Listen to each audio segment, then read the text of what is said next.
So for the first time since my last attempt at a Seth MacFarlane dish, I concede defeat, and put it to you, my audience, to try and do better. Make your version of Meat-Ghetti and Spag-Balls, take a picture, post it on Instagram, tag me, and use hashtag BabishBalls, and whoever I think did the best job will win a Babish cutting board, rolling pin, and pair o' tiny whisks. Good luck, be careful, Godspeed, and have fun. Challenge accepted, Babish. You've shown us that making pasta out of meat is no simple feat, so I'm going to try and make Meat-Ghetti out of the meatiest substance I can create, beef stock.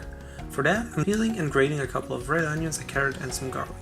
Over on the stove I'm putting a large saucepan on medium-high heat with some olive oil. In goes the ground beef, reserving some for later. I want to get the beef as brown as I possibly can. The browner the meat, the more flavor will end up in our stock. When the beef is getting brown enough, I'll scoop out most of it so I can fry my grated vegetables.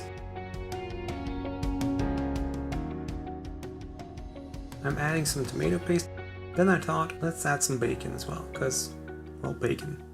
Some bay leaves, thyme and a splash of water. Then it's time to add some spices, cumin, black pepper and coriander seeds. Bring that up to a boil and then skim off all the scum as well as you can. Lid on, and that can hang out for a couple of hours on medium-low heat, stirring occasionally. The tomato sauce is looking pretty much done, so I'm going to blend it, and while I'm at it I'll throw in a couple of leaves of basil as well. Finish it off with some salt, balsamic vinegar, and that's a pretty good sauce if I do say so myself. Set aside to cool completely. After simmering for 4 hours, your stock should be pretty much done and ready to strain and chill. Carefully pour your hard-earned nectar of the gods into a vessel of choice.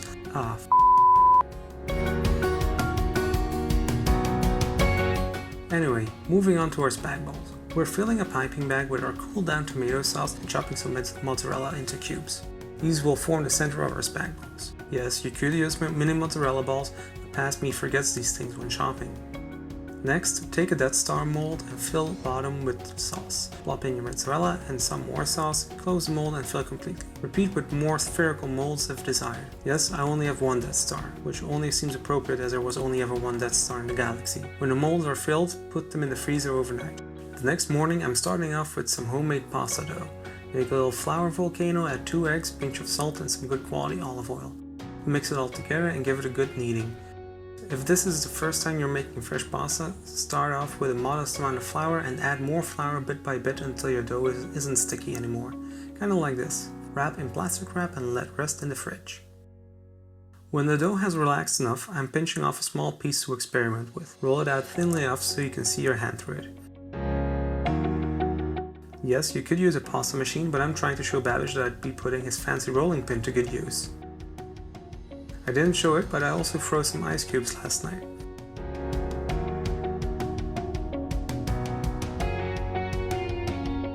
I wasn't sure what the best way was to cook these spag-balls, so I made 3 cuboid spag-balls and steamed them for about an hour. But that result came out very disappointing. My beautiful cuboids came out as completely deflated discs. The taste test revealed that the dough was way too chewy as well. Okay, enough experimenting, let's wrap some balls. Same as before, but with a little more dough because I've built up some confidence along the way. Instead of steaming, these are going in a nice warm bath. Not boiling, I don't want to risk them exploding on me, just gently poaching them.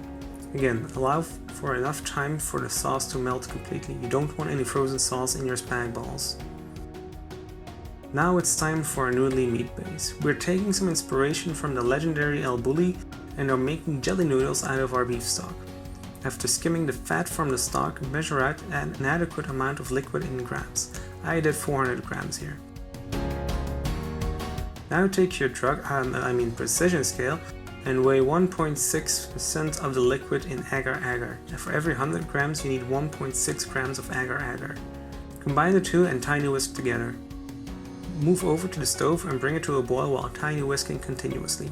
Agar-agar needs to reach a boiling point to activate its jellification abilities. It also starts to firm up at room temperature, so after it had its boil, keep it warm on a lower setting. For the next step, you'll need a bowl of cold water, a thin tube, and a syringe. Fill your syringe with the warm stock and quickly inject your tube with it. Immediately submerge the tube in the cold water. This will speed along the jellification. While you're waiting for your noodles to set, discard the leftover liquid in your syringe back into the stock and flush out the syringe with some water. After the noodles have set, it's time to get them out of the tubing. The easiest way to do so is by injecting air into it, one end of the tube. Pressure buildup should squeeze out the noodle on the other side. Oh, and you may want to warn your spouse or roommates when you're doing this, because this is the sound they'll be hearing for a while.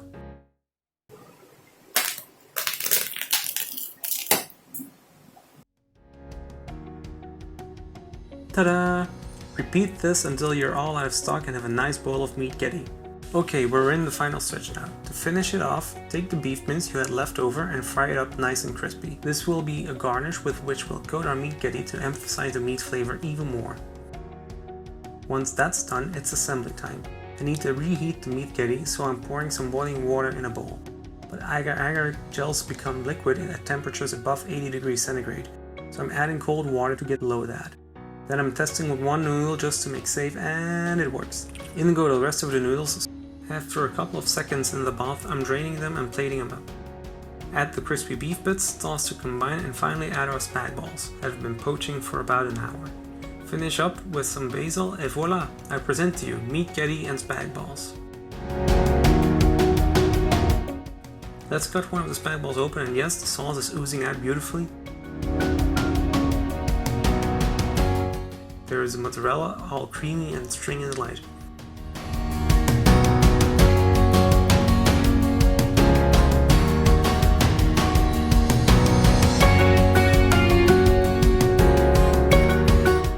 Let's have a taste test. The noodles are honestly pretty good.